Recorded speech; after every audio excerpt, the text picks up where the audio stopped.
It's really nice to be here with all of you and with Peter and the New England Clean Energy Council and Google to talk about our energy future here in New England and across the country. And I know we have New Hampshire, a couple of New Hampshire companies here. Mascoma is here, which I'm very excited about, and Siemens, which has a facility in New Hampshire, is here. Are there any other New Hampshire companies that I missed on the list?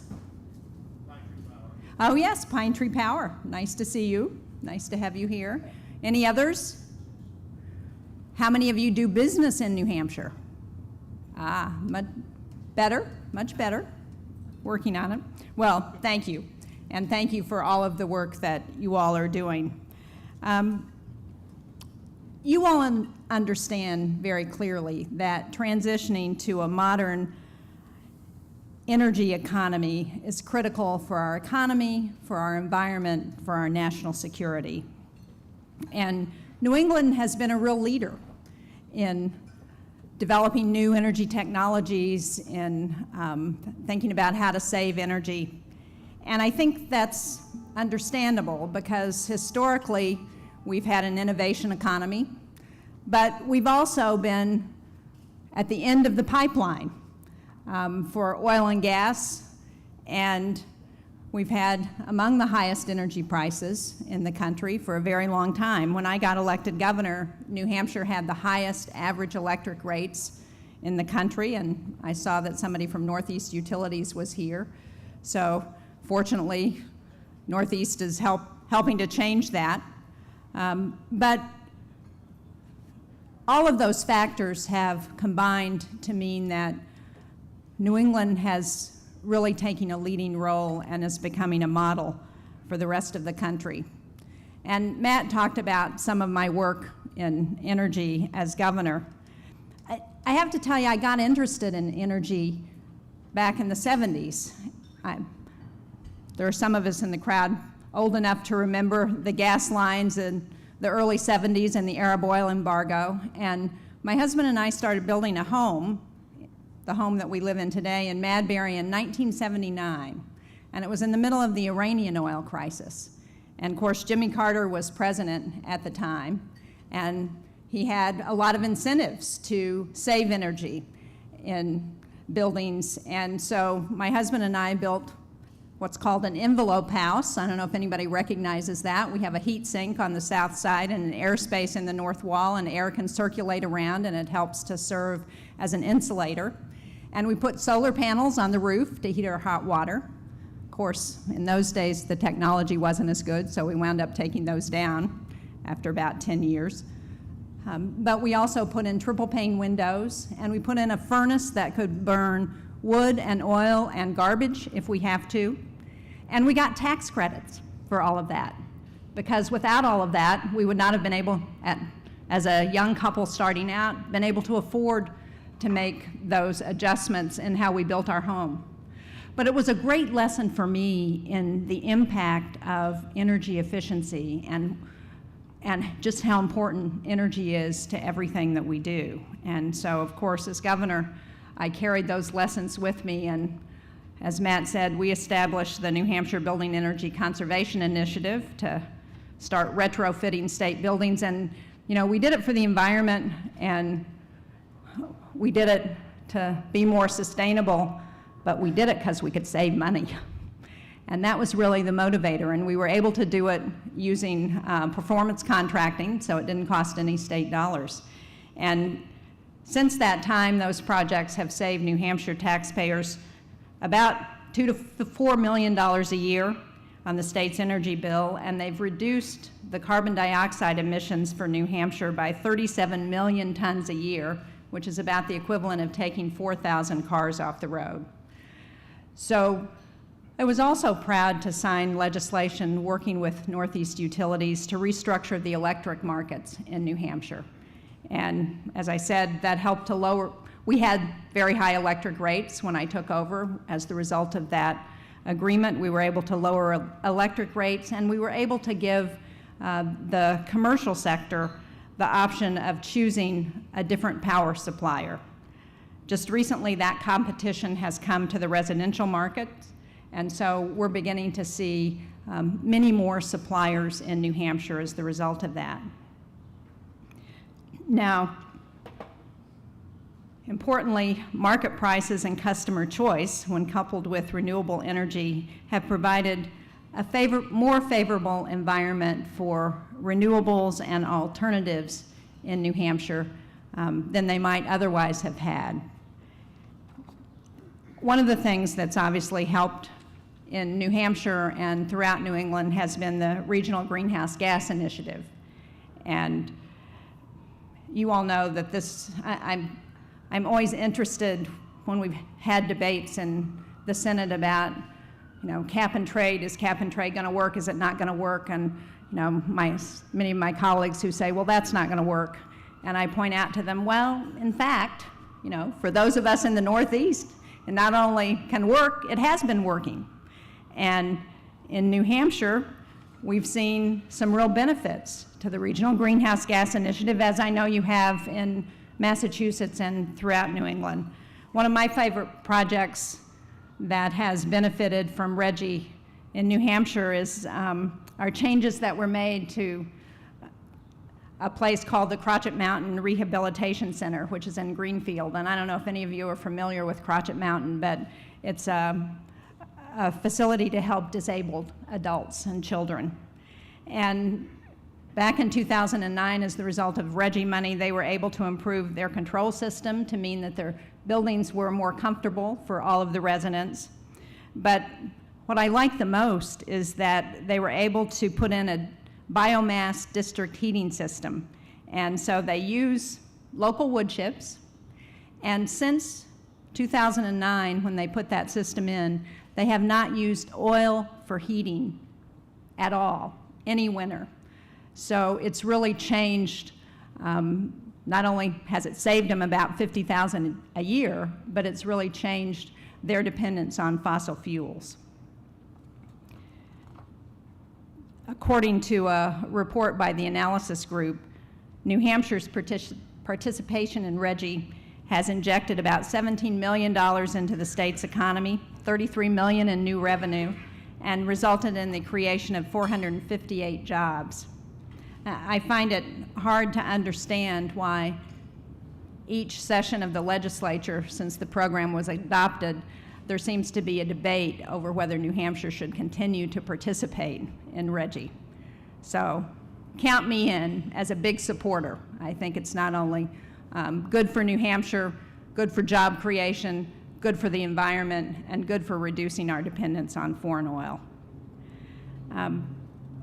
But despite RGGI, despite all of the innovation that you all are providing in your companies, we know that in New England and in the United States, we still face challenges when it comes to our energy use.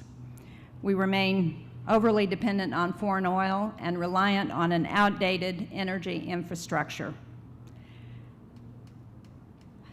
You know, back in 2008, when I was campaigning for the Senate, I talked a lot about the need to change to a new energy economy, about the exciting jobs that are going to be created and the opportunities to reduce our dependence on foreign oil and what that means in terms of foreign policy. I think, and you all know, that the world is really on the verge of a significant economic transformation that's built on a fundamental change in the way we produce and use energy, and that millions of new jobs are going to be created in new alternative energies and energy efficiency, in other reforms, and those offer exciting opportunities. I think the question is, where is the U.S. going to be in terms of our ability to benefit from those new opportunities? Are we going to really be able to take advantage of the potential that's out there? And we know what's happening in other countries. We see it from our competitors, from Germany, from China, from Brazil. We see what they're doing. We are not, as you all know, the leading innovator when it comes to alternative energy use. And so the question is, what can we do at the federal level to continue to incentivize the kind of work that each of you are doing in your companies? I agree with the President that we need a mix of energy, and that in my lifetime, I'm not going to see an end to the use of fossil fuels. But the question is, what else are we going to do to try and promote those alternative energy sources? And I think it's maybe even a greater challenge right now than it was in 2008 when I first ran for the Senate, because of all the new oil and gas finds. So the urgency that existed back in 2009 when we were looking at a whole range of energy legislation in Congress seems to have dissipated because of those new finds. And I think there's no doubt that they are game changers. We had Daniel Yergin come before the Energy Committee 2 years ago now, about a year and a half ago, talking about the new gas finds and how, in his words, that was a real game changer in terms of our ability to be able to use gas in the future. But given the demand worldwide, given the challenges that we face, we still have to think about what we can do to try and encourage alternative energy sources. And we can't just talk about the supply side. We also have to talk about the demand side, which is where I've really gotten excited, because energy efficiency is the cheapest, fastest way to improve our nation's energy use. And I told you about my story of building my home and my work as governor. And we know that energy-saving techniques and new technologies can lower costs, they can free up capital that allow businesses to grow and our economy to expand. This morning, incidentally, I just happened to come from a tour of a company where I was looking at their energy efficiency upgrades. The company was Coca-Cola of Northern New England, not a company that sometimes we think about when we think about innovative technology and the work that they're doing on sustainability. But this was a bottling plant in Londonderry, New Hampshire, and the work that they are doing to save on energy and water, to be a sustainable company, was truly impressive. They have about 200 employees, full-time and part-time there. They operate 24 hours a day, serve the New England market down to New York. And as the result of changes that they've made in the company, they've replaced motors and drives. That is, they've upgraded all of their lighting system. That's saving them about $100,000 a year. They've changed their HVAC system. They're saving about $80,000 a year as the result of that. And they put in something called a blow mold. Has anybody ever heard of that? All right, you're good. I had never heard of that. They make 150 million bottles a year, and they start with something that looks a little like this. That's PET, plastic. And this machine allows them to blow this into, this would be I think, 20-ounce Sprite bottle when it goes through the mold. They spend about $5.6 million for the machine that makes this into a Sprite bottle. They're saving $2 million a year as the result of this change. And they're taking 15,000 trucks off the road because they don't have to haul in their bottles anymore. And they're doing all of this because they want to be sustainable, but they're doing it also because of the cost savings. And this allows them to be competitive. It allows them to increase their standards of operation. And, after going through the energy debates, my first 4 years in the Senate, I served on the Energy Committee. And we had multiple bills during those years that had bipartisan support that we were not able to get to the floor because of the real divide between those senators who support traditional fossil fuels, and those of us who believe we need to do that, but we also need a more innovative and expansive approach to energy use. So as I thought about, how can we get past this energy divide? How can we find something that we can agree on that can help us move the ball forward? I thought about efficiency. And, whether you may not in your business have the environment as your number one priority. You may not have national security as your number one priority. You may not have job creation as your number one priority, because what you're trying to do is to produce your product, do the best job you can with your company and grow it. But if you can save money and be competitive, because you can be more efficient in your energy use, we're going to have the benefits of accomplishing all of those other things. So thinking about where could we find some agreement in the Senate, I talked to Rob Portman, who is a Republican from Ohio, but who has a New Hampshire connection because he went to Dartmouth. So even though you went to high school with him, he's a Dartmouth grad. But Rob was also on the Energy Committee at the time. So we started working with the Alliance to Save Energy and some other stakeholders on a comprehensive energy efficiency strategy for the country. And you have a one-page outline on your tables that show you what the legislation would do. We introduced it in the last session of Congress. We got a few provisions through, but we weren't able to get the majority of it through. So we've reintroduced it. We have a great coalition of supporters, everybody from, and it's not a traditional coalition when it comes to energy use. We have everybody from the U.S. Chamber of Commerce to the National Association of Manufacturers to the Natural Resources Defense Council to the International Union of Painters and Allied Trades. Siemens is a supporter, as are Johnson Controls, some of the biggest corporations, and some of the small companies, like many of you in this room, who are doing very innovative technologies. And what it would do is look at the major sectors of our economy, starting with buildings. And one of the things that we tried to do in putting together this legislation, and it doesn't go as far as I would like it to go if I were going to design the perfect bill, and I didn't have any concern about how to get that through the Congress. But I think it moves the ball forward.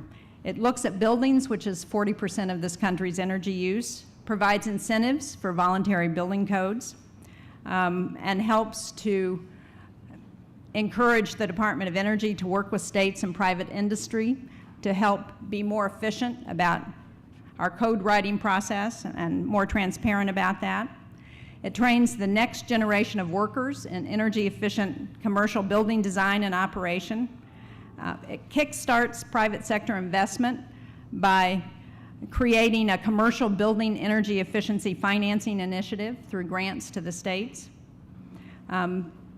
It has some funding in it, not as much as I would like, but what we think we can get support for in Congress. And we think that those public dollars can help leverage private sector dollars. It also looks at the manufacturing sector, which consumes more energy than any other sector of the U.S. economy. And one of the things we heard from stakeholders, and I'd be interested in the perspective of those of you in this room, is that they would like to see the Department of Energy be more, work more closely with them, be more transparent in terms of how they develop and commercialize innovative energy technologies. So there's a section of the legislation that addresses that, and it helps to incentivize more efficient electric motors and transformers, and establishes a voluntary supply star program so that companies can look at their supply chains and see how to make them more efficient. And then finally, it looks at the federal government, which, as I'm sure all of you know, is the biggest user of energy in the world, About 93% of that energy is used by the military. But we require agencies to adopt energy-saving technologies and operations for computers, so Google would be a good model, Matt, as we're looking at how we can get the federal government to do more of that. It looks at how we can continue to make buildings more efficient. And according to the American Council for an Energy Efficient Economy, when they analyzed the bill last year, they said that by 2020, if we pass this legislation, it would save consumers $4 billion, create 80,000 jobs, and be the equivalent of taking 5 million cars off the road. So, as I said, it's an important start as we think about how do we put in place some policies that deal with this country's energy needs and move us in a direction that's positive. I think we're not going to see a silver bullet at the federal level to address all of the things that we might want to see addressed through energy policy. But I do think we can take an approach that helps to move the ball forward, that makes changes that address the concerns that we have about our energy future in a way that's positive, that can help us build consensus. And I'm convinced that this legislation can do that. It came out of committee 19-3. We have similar legislation that's bipartisan that's been introduced in the House. And we've heard the leadership in the House talking about wanting to do something around energy efficiency. We have the Senate Energy Chair, Ron Wyden, and Ranking Member Lisa Murkowski, who are very supportive of the legislation. So I'm hopeful we're going to get this bill to the floor in July after our immigration debate, and we're going to be able to move it in a way that will make a difference for the country. So thank you all very much for what you're doing, and I look forward to hearing your questions and comments. Thank you.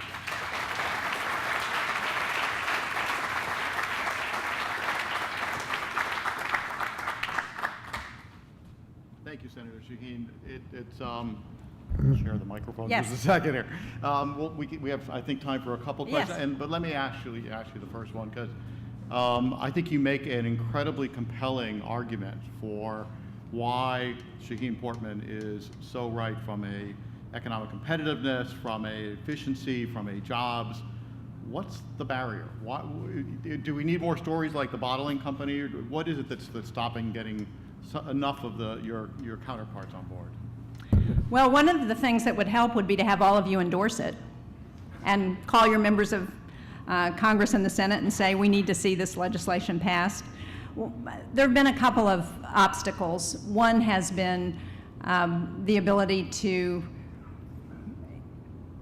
for the leadership to feel like there's urgency about getting this done. And one of the challenges has been trying to keep amendments that might not be germane off the legislation. As I said, we haven't had an energy bill on the floor in the Senate for a very long time. So everybody who wants to make a point, whether it's about reducing the regulations through the EPA or passing the Keystone Pipeline, would like to put their amendment on this legislation. So part of our challenge is to try and convince them that we can really get this done, and so that's not productive as we're trying to move an agenda. And we're still working on that, but that's why the business community has been incredibly helpful as we think about how to encourage some of those people who might want to make a statement as opposed to get something done, that this could really get something done. And as I said, even if we can't all agree that we need to address climate change, or we can't all agree that we need to reduce the negative health outcomes because we don't have clean air in New England because we're the tailpipe of the rest of the country. Most of us can agree that if we can help businesses stay competitive, give them the opportunity to create more jobs, it's in the best interest of everybody in the country. Thank you. So I think we have time for one or two questions, and there are some mics, so if you have a hand out there. It's getting a little warm in here, so. Yes, and can I ask you to just introduce yourself and tell me who you represent? Sure. I'm Nick Drabeloff.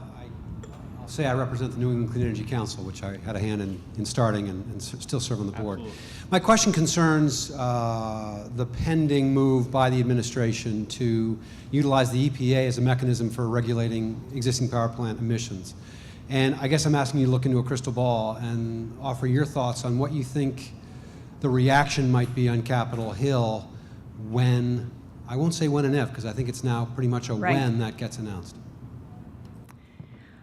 Well, I think we will see responses similar to those we have seen when it comes to other EPA regulations. As I'm sure all of you who follow the Senate and Congress know, that there are periodically efforts to undo the Clean Air Act, to undo the Clean Water Act, and to remove the EPA's ability to regulate that legislation.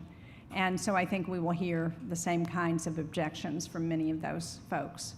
I think the bigger question for me maybe is, what am I going to hear from New Hampshire? What am I going to hear from the business community? What am I going to hear from my constituents about what they think are the advantages or disadvantages to having EPA regulate carbon?